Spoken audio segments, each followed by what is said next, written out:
Pernah nggak sih kamu ngerasa otak kamu tuh kayak lambat, kayak mah ngerasa blank aja.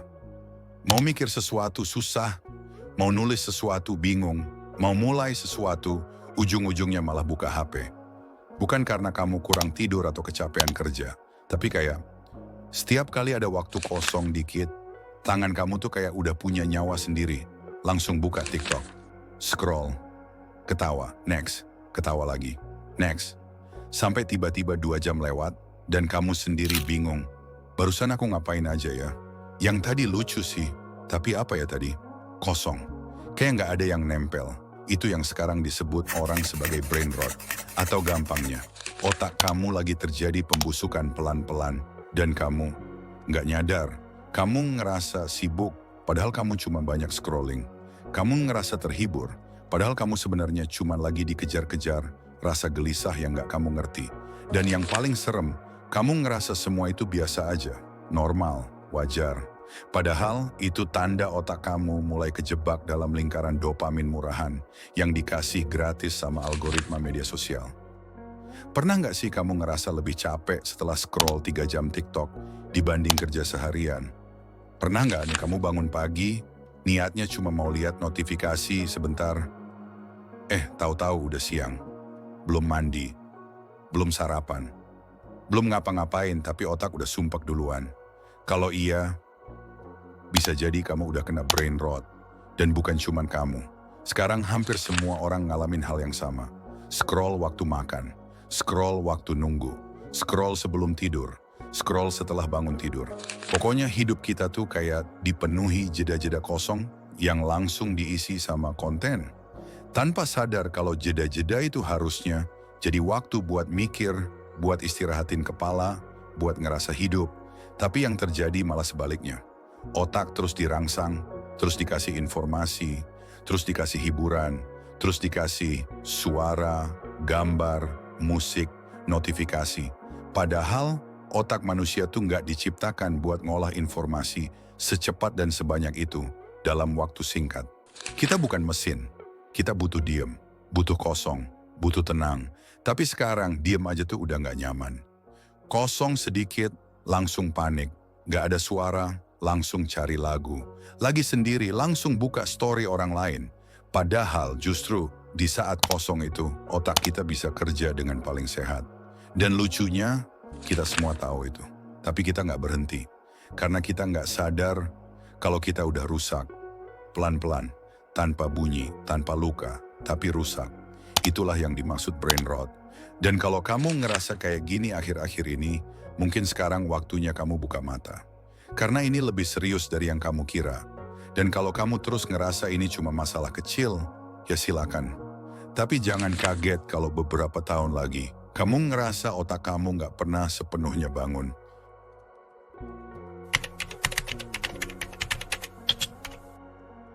Kita tuh sekarang lagi di fase hidup yang aneh banget. Merasa sibuk tapi nggak produktif. Merasa healing padahal cuman kabur ke konten receh.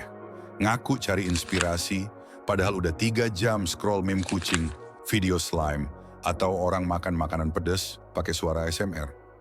Dan anehnya lagi, kita nganggap itu semua wajar. Kita nggak merasa ada yang salah. Karena di kepala kita, semua itu udah jadi rutinitas. Bangun tidur langsung buka HP, scroll reels sambil ngecek mata. Mandi sambil muter podcast motivasi. Yang cuma kedengeran 10 detik pertama, sisanya cuma back sound. Belajar 10 menit, lalu istirahat sejenak yang akhirnya jadi 1 jam buka TikTok. Dan kita merasa itu produktif. Karena kan udah belajar 10 menit. Kita lagi sakit, tapi nggak ngerasa sakit. Otak kita tuh sekarang kayak komputer yang kepenuhan tab. Semua dibuka, semua nyala. Tapi nggak ada yang benar-benar dikerjain. Dan parahnya, kita nggak tahu kalau itu efek dari satu penyakit yang pelan-pelan merusak kualitas berpikir kita. Namanya brain rot. Atau gampangnya, pembusukan otak. Iya, kata-katanya kasar, tapi ya emang segitu seriusnya. Karena sekarang kita udah nggak bisa diam, nggak bisa sepi, nggak bisa bosan. Coba ingat ya, kapan terakhir kali kamu duduk? Cuma duduk aja, tanpa buka HP, tanpa dengerin musik, tanpa cari distraksi. Kapan terakhir kali kamu benar-benar bosan dan bukannya langsung nyari konten lucu? Kapan terakhir kali kamu duduk di kamar, ngelamun, dan ngedenger suara kipas angin aja? Sekarang, bahkan di kamar mandi aja kita harus ada yang diputar. Minimal buka YouTube, scroll IG, atau dengerin lagu. Gak ada suara sama dengan gak nyaman. Gak ada konten berarti gak betah. Padahal ya, dulu tuh kita biasa banget loh nungguin sesuatu tanpa ngapa-ngapain. Nunggu makanan di warung, liatin tembok. Naik angkot, dengerin suara jalan. Tapi sekarang, nunggu sedetik aja langsung panik buka HP. Itu bukan sekedar kebiasaan, itu tanda otak kita udah dimanjain sama rangsangan digital terus-menerus. Dan kayak anak kecil yang manja, begitu nggak dikasih, dia ngamuk. Otak kita juga begitu. Begitu disuruh fokus lama, dia langsung memberontak. Baca buku? Berat. Nonton video panjang, baru 3 menit udah mulai buka WhatsApp. Dengerin guru atau dosen jelasin sesuatu, baru 1 paragraf, pikiran udah jalan kemana-mana. Dan ini bukan karena kamu malas. Ini karena cara kerja otak kamu udah berubah. Bukan rusak total, tapi menurun. Dan lucunya, kamu merasa semua ini oke-oke aja. Kita nggak sadar kalau kita kecanduan. Karena yang bikin candu ini nggak kelihatan kayak candu. Kita nggak minum, nggak ngerokok, nggak narkoba, tapi kita nggak bisa lepas dari satu benda di tangan kita. HP dan dopamin yang kita kejar itu selalu instan. Sekali swipe, muncul video lucu. Sekali tap, muncul suara satisfying. Sekali refresh, muncul notifikasi. Rasa senangnya cepat, tapi juga cepat hilang. Makanya otak kita terus nagih, terus minta lagi, terus minta dihibur. Dan kamu harus tahu, ini bukan cuma soal hiburan. Ini ngebentuk cara kamu berpikir, ngambil keputusan, dan bahkan ngebentuk hidup kamu. Karena ketika kamu nggak bisa lagi tahan 5 menit tanpa konten, gimana kamu bisa nulis skripsi 50 halaman? Gimana kamu bisa kerja dalam waktu panjang? Gimana kamu bisa dengerin pasangan curhat dengan penuh atensi? Gimana kamu bisa belajar, fokus, dan berkembang? Semua ini dimulai dari satu hal. Kita sakit. Tapi karena kita terlalu nyaman, jadi nggak sadar. Karena kita ngerasa, ya kan semua orang juga begitu. Tapi kalau semua orang pelan-pelan turun kualitas mikirnya, apa kamu mau ikut-ikutan juga?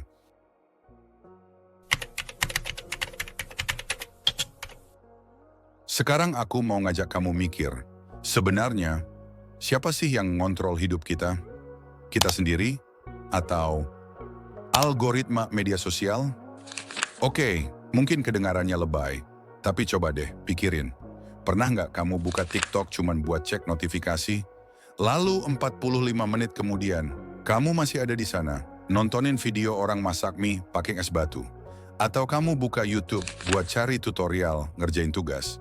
Tapi akhirnya malah nonton video, kenapa dinosaurus bisa punah? Padahal nggak nyambung sama tugas kamu sama sekali.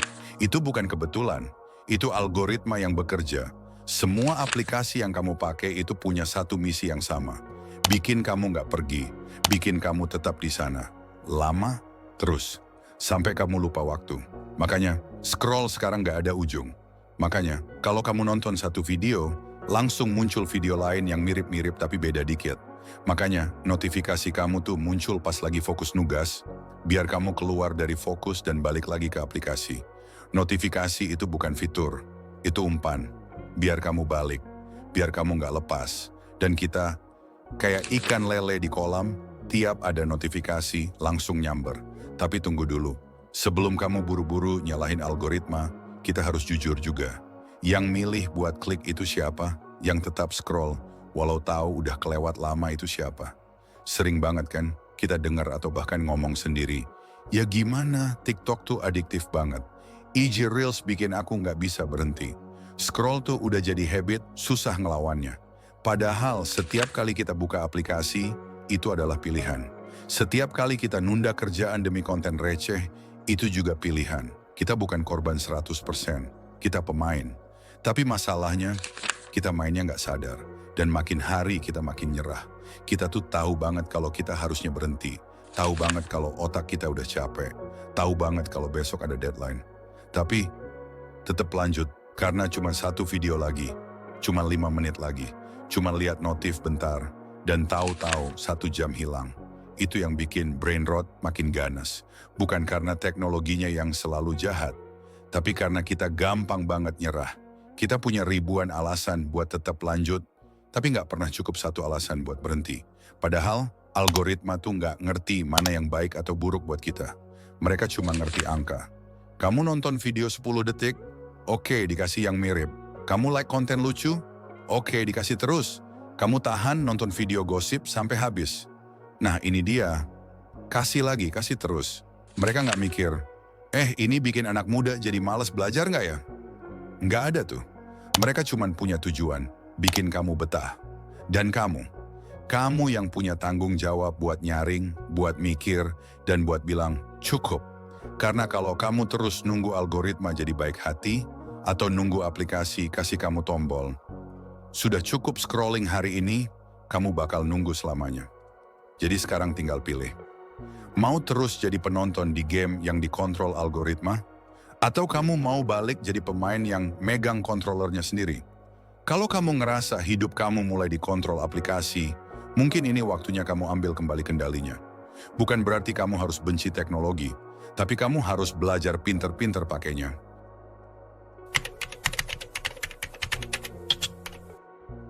Sekarang kamu udah tahu kan, seberapa serius efek dari brain rot ini. Bukan cuma bikin kamu susah fokus, tapi juga pelan-pelan nyeret kamu ke hidup yang pasif dan autopilot. Dan kalau kamu ngerasa, wah ini tuh aku banget, tenang, itu kabar baik, serius. Karena itu berarti kamu belum sepenuhnya tenggelam. Kamu masih bisa balik. Masih bisa selamatin performa otak kamu, dan pelan-pelan riset cara hidup kamu di tengah dunia yang serba cepat ini. Tapi ya, jangan salah sangka. Nyembuhin brain rot itu bukan soal uninstall semua aplikasi, kabur ke hutan, puasa internet 40 hari 40 malam. Enggak, justru caranya bukan dengan ekstrim, tapi dari hal-hal kecil yang kamu lakuin setiap hari. Karena ini bukan tentang detox sehari sehat seumur hidup, tapi ini soal kebiasaan kecil yang bikin kamu pulih pelan-pelan. 1. Buat zona fokus harian, otak juga butuh ruang. Coba pikir, dalam sehari, kapan terakhir kali kamu kerja atau belajar tanpa gangguan? Bener-bener tanpa buka HP, tanpa lihat notif, tanpa ke-distract suara chat masuk. Setidaknya luangin 2 jam sehari buat waktu sunyi digital. Matikan notifikasi, taruh HP di ruangan lain. Pakai buat baca, belajar, nulis, atau cuma duduk dan mikir. Waktu kayak gini tuh semacam charging station buat otak kamu. Kalau nggak kamu kasih ruang buat fokus, ya wajar otak kamu cepat lelah. Dan kalau kamu ngerasa ini berat, ya emang berat, tapi nggak mustahil. Dan justru karena berat, hasilnya bisa besar. 2. Latih diri, buat nggak ngapa-ngapain. Sepi itu perlu. Coba deh, sehari sekali aja, cuman duduk tanpa gangguan. Nggak buka HP, nggak denger lagu, nggak ngobrol, cuman duduk. Dengar suara kipas, rasain kaki di lantai, lihat langit-langit. Banyak orang ngerasa ini aneh, nggak produktif, buang waktu. Padahal itu justru latihan penting. Otak kita udah terlalu terbiasa dipaksa aktif terus. Sekali nggak ada rangsangan, langsung panik. Makanya kita harus belajar nyaman lagi sama diam dan sepi. Itu bukan kemunduran, itu proses pemulihan. 3. Membaca buku mulai dari yang kamu suka. Latihan fokus paling jujur. Oke, ini bagian yang sering banget dilewatin. Baca buku. Banyak orang yang masih bilang, bosen, ngantuk. Iya sih bagus, tapi nanti aja. Padahal buku tuh latihan fokus paling jujur. Nggak ada notifikasi, nggak ada warna-warni transisi, nggak ada musik latar. Cuman teks dan otak kamu. Dan justru itu yang bikin otak kamu kerja keras lagi. Buku ngajarin kamu sabar, ngajarin kamu nyerap pelan-pelan, ngajarin kamu buat mikir, ngebayangin, nyambungin informasi satu ke yang lain. Coba mulai dari yang kamu suka. Nggak harus buku filsafat atau motivasi. Kalau kamu suka misteri, mulai dari situ. Suka psikologi, ambil yang ringan. Yang penting kamu penasaran. Karena rasa penasaran itu bikin otak kamu aktif secara alami. 4. Satu hari, satu hal berkualitas. Bukan banyak, tapi dalam. Kita sering ngerasa harus ngelakuin banyak hal biar dibilang produktif. Padahal cukup satu hal berkualitas per hari aja kayak nulis jurnal 10 menit, olahraga 30 menit, baca 5 halaman, ngobrol sama teman tanpa lihat HP, mikirin ide atau ngelamun produktif. Satu hal, tapi beneran kamu hayati, itu jauh lebih berdampak dibanding ngelakuin banyak hal sambil scrolling. 5. Kurangi variasi, perkuat kedalaman. Sekarang kita gampang banget tahu banyak hal, tapi semua cuma permukaan. Kita tahu 30 topik, tapi nggak ngerti satu pun secara mendalam. Daripada nonton 30 video random, mending nonton satu video panjang dan kamu catat poin pentingnya. Daripada follow 100 akun motivasi, mending ikutin satu mentor dan kamu dalamin isi kontennya. Lebih baik paham dalam daripada tahu semua tapi kosong. Kualitas selalu lebih unggul dari kuantitas, apalagi buat perkembangan otak kamu.